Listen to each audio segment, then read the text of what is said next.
Assalamualaikum warahmatullahi wabarakatuh. Perkenalkan, saya Rifka Pramudia Wardani, mahasiswi Fakultas Kesehatan Masyarakat Universitas Erlangga, PSDKU Banyuwangi. Di sini saya akan menerangkan mengenai leadership atau kepemimpinan. Pada kesempatan kali ini, ada 4 outline yang akan kita bahas bersama-sama. Yang pertama mengenai leader dan leadership, mengenai pengertian dan juga perbedaannya. Yang kedua, konsep dan teori kepemimpinan. Nanti akan adanya deskripsi singkat mengenai hal tersebut. Yang ketiga yaitu gaya kepemimpinan. Nanti ada beberapa gaya kepemimpinan yang akan dibahas lebih lanjut. Yang keempat atau yang terakhir yaitu relevansi dengan bidang kesehatan. Jadi hubungannya dengan bidang kesehatan itu apa, mengenai leadership dengan bidang kesehatan dan juga manfaatnya. Topik 1, leader atau biasa disebut dengan pemimpin. Apa sih yang dimaksud dengan leader? Leader merupakan seorang individu yang mampu memberikan pengaruh atas orang lain untuk membantu mencapai tujuan kelompok atau organisasi. Jadi, seorang leader itu adalah seorang pemimpin yang bisa memberikan pengaruh terhadap orang lain. Lantas, apa yang dimaksud dengan leadership atau biasa disebut dengan kepemimpinan? Kepemimpinan merupakan proses di mana seseorang memberikan pengaruh atas orang lain dan mengilhami, memotivasi, dan mengarahkan kegiatan mereka untuk membantu mencapai tujuan kelompok atau organisasi. Bisa disimpulkan bahwasanya leader adalah subjeknya, sedangkan leadership merupakan prosesnya. Karakteristik leader. Jadi, seorang pemimpin memiliki beberapa karakteristik. Yang pertama yaitu jujur. Seorang leader harus memiliki sifat jujur atau apa adanya. Yang kedua, seorang leader harus memiliki karakteristik visioner atau memiliki visi hidup dan juga visi dalam kepemimpinannya. Yang ketiga, kompeten atau cerdas. Seorang leader harus memiliki jiwa yang cerdas. Cerdas ini bukan hanya cerdas secara intelektual, namun juga bisa cerdas emosional, cerdas dalam pengambilan keputusan, dan cerdas dalam menghadapi suatu permasalahan. Yang keempat, inspiring atau dapat memberikan sebuah inspirasi, bisa menjadi contoh yang baik untuk para anggotanya. Yang kelima, adil. Seorang pemimpin atau seorang leader harus bisa adil, tanggap, dan juga cakap di suatu kondisi tertentu. Yang keenam yaitu suportif. Jadi seorang leader harus bisa menunjukkan sikap suportifnya, bisa menerima suatu kesalahan dan juga bisa menerima pendapat dari orang lain.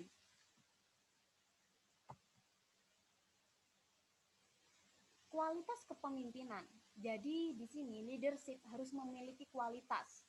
Yang pertama yaitu self confidence atau yang diartikan percaya diri. Seorang pemimpin harus memiliki sikap percaya diri. Percaya diri bahwa dia ketika dipilih menjadi seorang pemimpin, dia berarti orang yang memiliki sebuah kualitas atau integritas tertentu. Yang kedua, vision atau seorang kepemimpinan atau seorang pemimpin harus memiliki visi dalam menjalankan kepemimpinannya.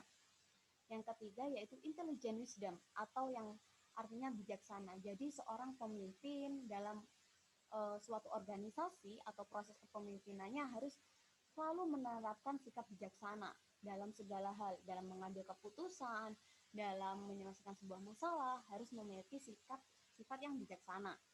Kemudian learning atau selalu belajar. Jadi seorang pemimpin harus selalu belajar. Tidak mudah dengan satu keberhasilan terus merasa puas. Itu tidak bisa. Kemudian yang kelima, coalition building atau yang berarti bangun koalisi. Harus bisa menjaga membangun koalisi-koalisi. Yang keenam yaitu moral building, yaitu seorang pemimpin atau seorang leader harus bisa memberikan contoh yang baik, harus menjadi teladan yang baik untuk para anggotanya, untuk masyarakat. Bahkan kalau misalkan di dalam sebuah perkuliahan, dia harus bisa menjadi contoh yang baik untuk mahasiswa dan mahasiswi yang lain. Kemudian yang ketujuh yaitu stamina atau energi. Jadi seorang pemimpin dalam kepemimpinannya ya, kepemimpinan dikatakan berkualitas apabila seorang leadernya itu memiliki energi atau stamina. dalam hal dia memiliki otoriter juga termasuk ke dalamnya. Yang kedelapan yaitu courage atau biasa disebut dengan keberanian. Jadi seorang pemimpin tidak takut adanya masalah, tidak takut adanya suatu fitnah misalkan seperti itu. Harus ada keberanian untuk mengambil sebuah keputusan. Kemudian next, kualitas kepemimpinan yang kesembilan yaitu antusias, atau seorang pemimpin harus memiliki antusias yang tinggi, harus memiliki keinginan yang tinggi untuk selalu mengarah ke depan sesuai dengan visi dan misi dari organisasi. Yang ke-10 yaitu karakter dan integritas. Jadi seorang pemimpin harus memiliki integritas, karakter yang selayaknya seorang pemimpin, memiliki integritas yang tinggi, kualitas yang tinggi, cerdas, cerdas intelektual, cerdas emosional, spiritual, seperti itu. Yang ke-11, risk taking. Jadi seorang pemimpin itu harus berani mengambil resiko. Jadi jangan takut misalkan suatu saat ada suatu permasalahan, seorang pemimpin atau seorang leader harus berani mengambil resiko apapun yang terjadi. Karena kalau misalkan kita seorang pemimpin takut, tidak akan ada nilai, tidak akan ada evaluasi yang nantinya akan dipergunakan untuk akhir kayak gitu. Jadi harus berani mengambil sebuah resiko. Kemudian 12 yaitu komunikasi. Komunikasi. Nah, seorang pemimpin harus bisa berkomunikasi baik dengan anggotanya atau dengan orang yang lain kayak gitu. Jadi komunikasi itu sangat penting untuk keberhasilan dari suatu organisasi kayak gitu. Yang ke-13 understanding and use of power atau otoritas. Jadi di sini seorang pemimpin harus paham apa namanya paham atas kekuasaannya, harus bisa menggunakan kekuasaannya, otoritasnya untuk tujuan visi misi dari organisasi. Kemudian yang ke-14 yaitu goals dan achievement oriented.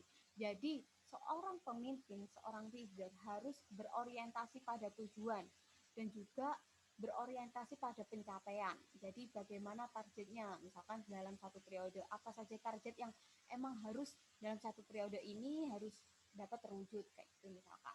Kemudian yang ke-15 yaitu problem solving, di mana seorang pemimpin harus bisa dalam penyelesaian masalah, entah itu nanti bersifat sebuah kebijakan atau bersifat kayak misalkan biasanya kan sering dalam suatu organisasi itu ada sebuah permasalahan, entah itu permasalahan dari personalnya atau permasalahan dari yang datangnya dari luar. Nah, ini seorang pemimpin harus memiliki problem solving atau bagaimana cara penyelesaian masalah tersebut. Kemudian yang ke-16 yaitu sense of humor. Dia harus memiliki rasa kekuatan, rasa kenyamanan untuk para anggotanya. Jadi seorang kepemimpinan bukan hanya kepemimpinan yang otoriter, tapi dia harus bisa memberikan suatu kenyamanan untuk para anggotanya. Nah, pemimpin. Bicara mengenai pemimpin yang efektif.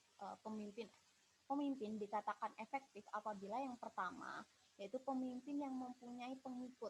Jadi nggak bisa dikatakan pemimpin apabila dia berdiri sendiri atau individual kayak gitu, nggak memiliki anggota, terus kayak misalkan dia hanya individu saja, nggak memiliki pengikut kayak gitu. Yang kedua yaitu pemimpin yang dicintai dan dikagumi. Ia adalah orang yang menggugah pengikutnya untuk melakukan hal-hal yang besar. Tujuannya bukanlah mencapai popularitas, tetapi menghasilkan sesuatu. Jadi pemimpin yang baik adalah pemimpin yang disegani oleh para anggotanya, di mana disegani dalam hal ini bukan karena pemimpinnya misalkan tampan, cantik atau yang lain, bukan, tapi karena kualitas yang dimiliki oleh individu tersebut, kayak misalkan karena kebijaksanaannya, karena kewibawaannya, karena pengambilan keputusannya seperti itu, atau bisa dari problem-problem solving yang ia berikan, ide-ide yang mereka berikan seperti itu, sehingga bisa menghasilkan sesuatu yang itu juga bermanfaat untuk organisasi. Kemudian yang ketiga yaitu pemimpin itu nyata. Mereka adalah orang-orang yang memberi teladan.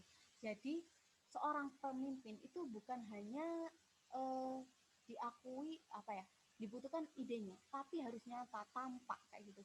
Kita harus bisa berani tampil di depan. Dan apabila kita sudah memutuskan untuk menjadi seorang pemimpin, berarti kita sudah layak untuk berdiri di depan, di tengah-tengah mereka dan memberikan contoh yang baik untuk semuanya.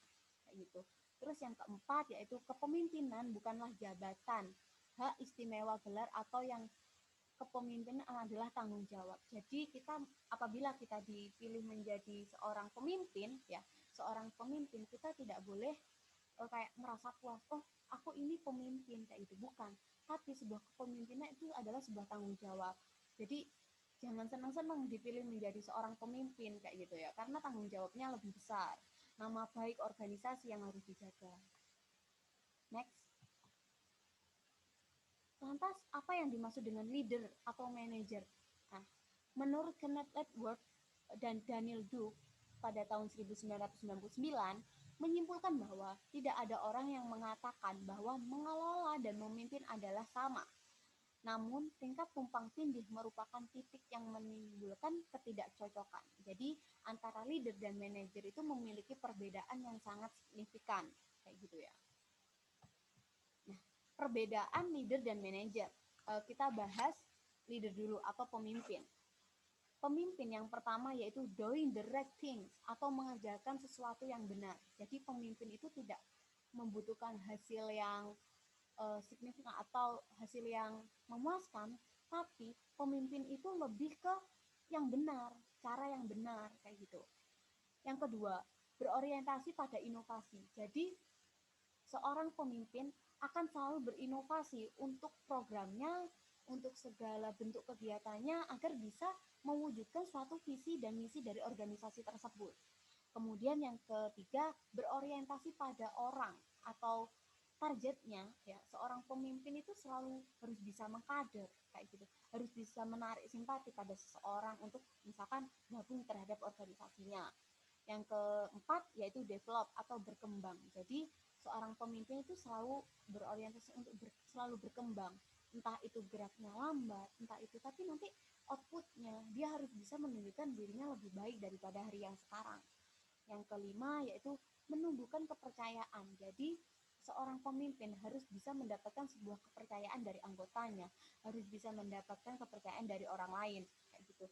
Terus yang keenam yaitu long range view atau melihat jarak jauh. Jadi dalam pengambilan sebuah keputusan biasanya eh, seorang leader ya, seorang leader selalu menerapkan long range view, selalu menatap ke depan.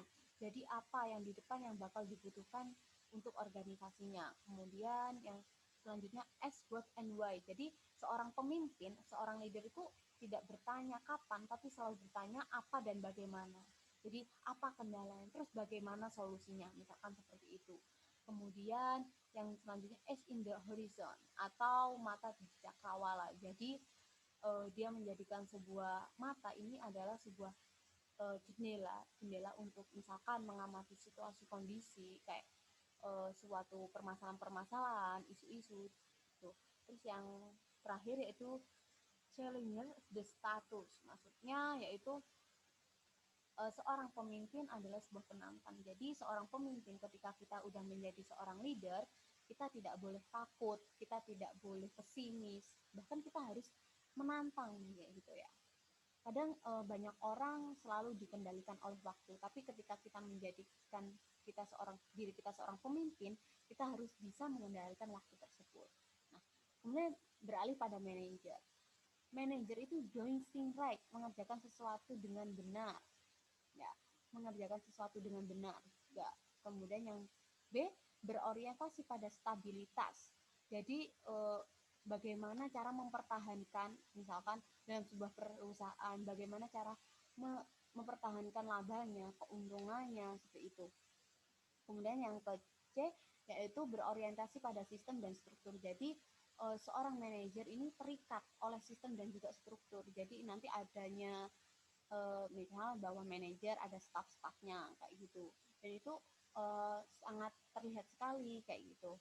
Dan juga yang selanjutnya maintain atau mempertahankan. Jadi bagaimana seorang manajer ini harus bisa mempertahankan integritas kualitas dari perusahaannya sendiri. Kan pasti bagaimana cara membuat perusahaan itu selalu berkembang, selalu maju kayak gitu. Kemudian yang selanjutnya mengandalkan pada pengawasan. Jadi seorang manajer ini ya mengawasi kayak ya. Ibarat kita selalu diawasi, kemana-mana diawasi, tidak bebas. Intinya kita selalu terikat kayak gitu. Kemudian yang selanjutnya short range view. Jadi berbeda sekali dengan pemimpin tadi yang long. Seorang manajer ini short range view, di mana dia selalu hanya melihat jarak pendek. Karena di sini kayak ibaratkan misalkan bisa dikatakan sebuah bermain jabatan gitu ya misalkan. Jadi bagaimana mengambil suatu tindakan yang bisa menguntungkan untuk saat itu kayak gitu. Dia tidak berpikir untuk resiko-resikonya setelahnya itu. Jadi kayak misalkan untuk saat ini yang dibuka ini ya udah ini, untuk selanjutnya dipikir lagi kayak gitu. Nah kemudian ask who dan when, selalu bertanya bagaimana dan kapan kayak gitu. Misalkan bagaimana produknya dan kapan selesainya, targetnya. Nah kayak gitu ya. Terus yang terakhir is on the bottom line, dia mata di garis bawah. Jadi dia hanya melihat satu satu apa ya, ibaratnya satu sudut pandang kayak gitu untuk tujuan dari perusahaan tersebut. Next, topik 2. Nah, di sini kita akan bicara mengenai konsep kepemimpinan dan teori kepemimpinan.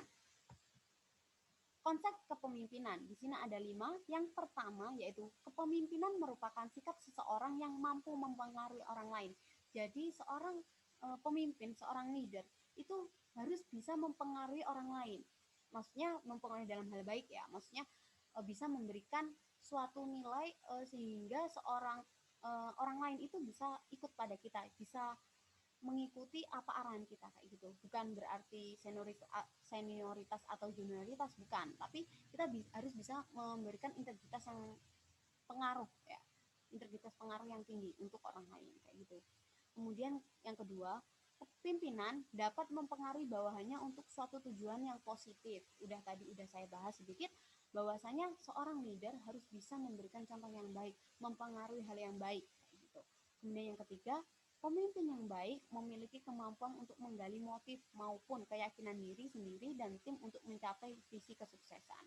Jadi seorang pemimpin, apabila kita salah satu pemimpin kita adalah ya, apabila kita salah satu pemimpin, kita harus bisa menggali apa potensi diri kita kayak gitu, untuk yang bisa kita kembangkan untuk mewujudkan visi dari hidup kita sendiri, visi untuk organisasi itu.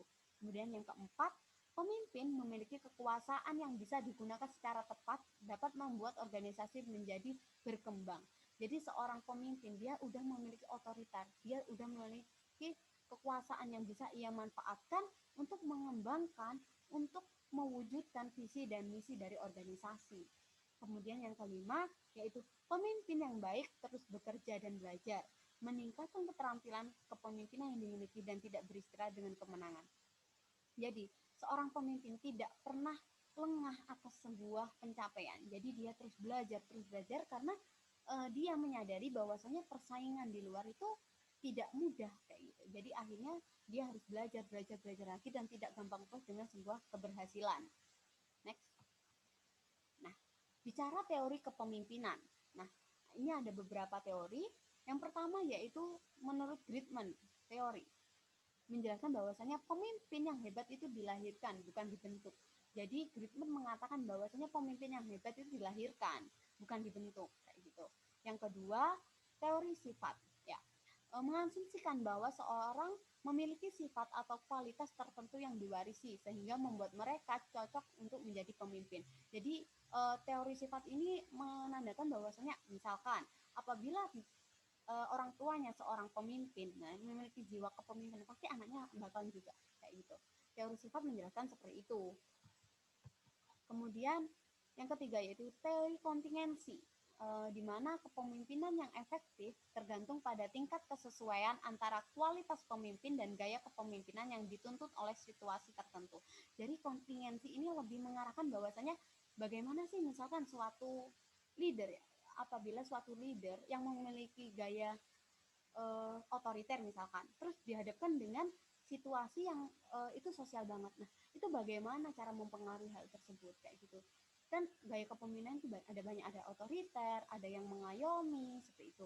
Terus yang keempat, teori situasional, di mana teori ini menyatakan bahwa para pemimpin harus memilih tindakan yang terbaik berdasarkan situasi, waktu, tempat, dan keadaan.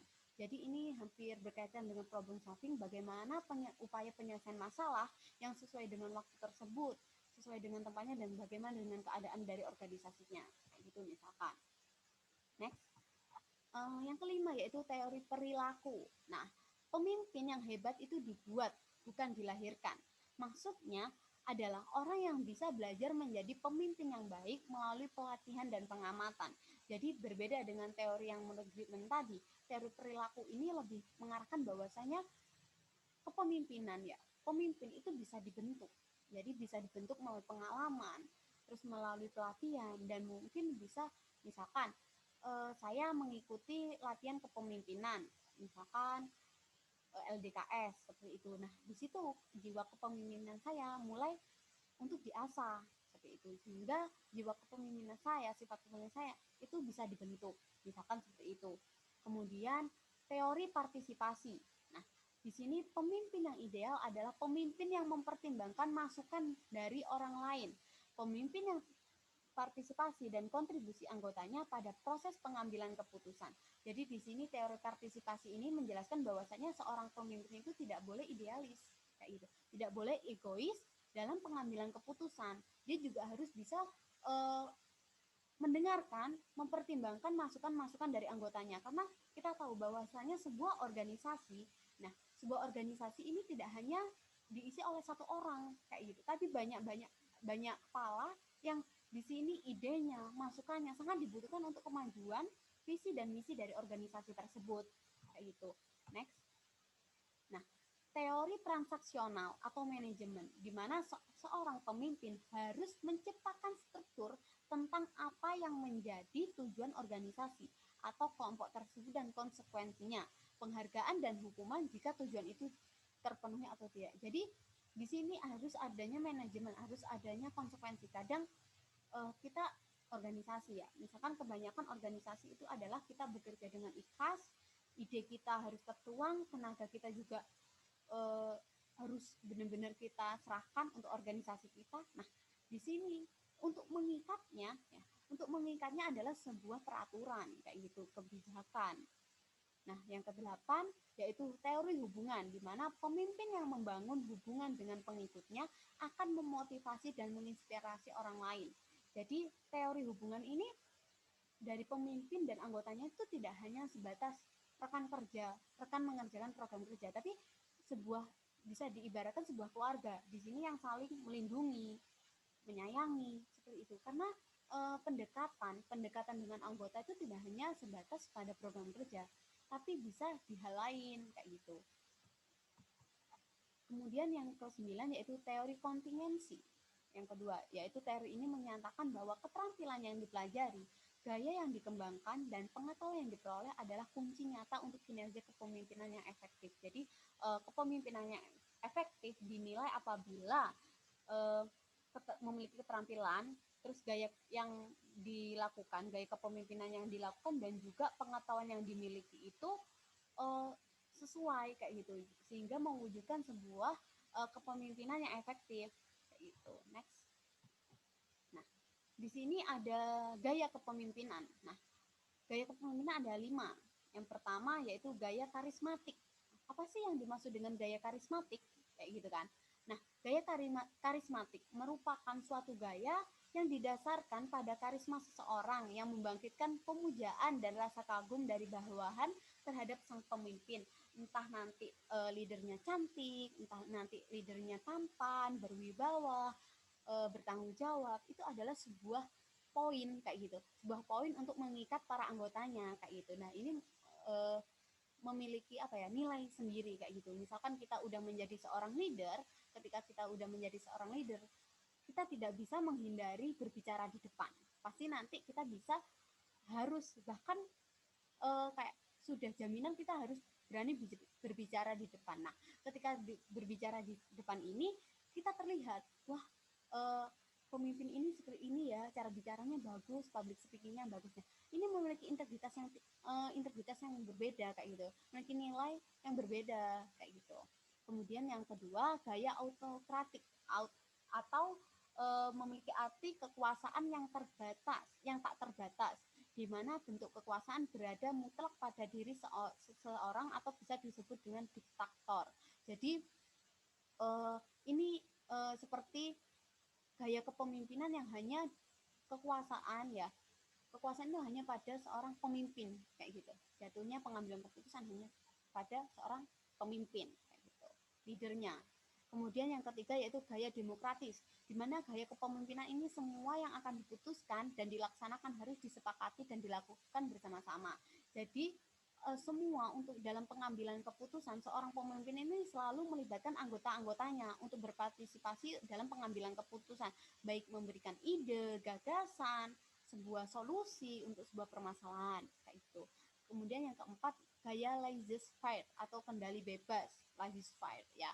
Dimana pada gaya kepemimpinan ini seseorang pemimpin memberikan kekuasaan dan kepercayaan sepenuhnya pada para anggota kelompoknya. Jadi seorang pemimpin ini memberikan kebebasan untuk para anggotanya untuk melaksanakan apa yang menjadi program kerjanya, misalkan kayak gitu. Nanti mungkin seorang leader ini hanya memantau, terus memberikan saran jika diperlukan, mengevaluasi seperti itu, tapi tidak menyalahkan. Jadi adanya kebebasan untuk mengatur bagaimana layaknya.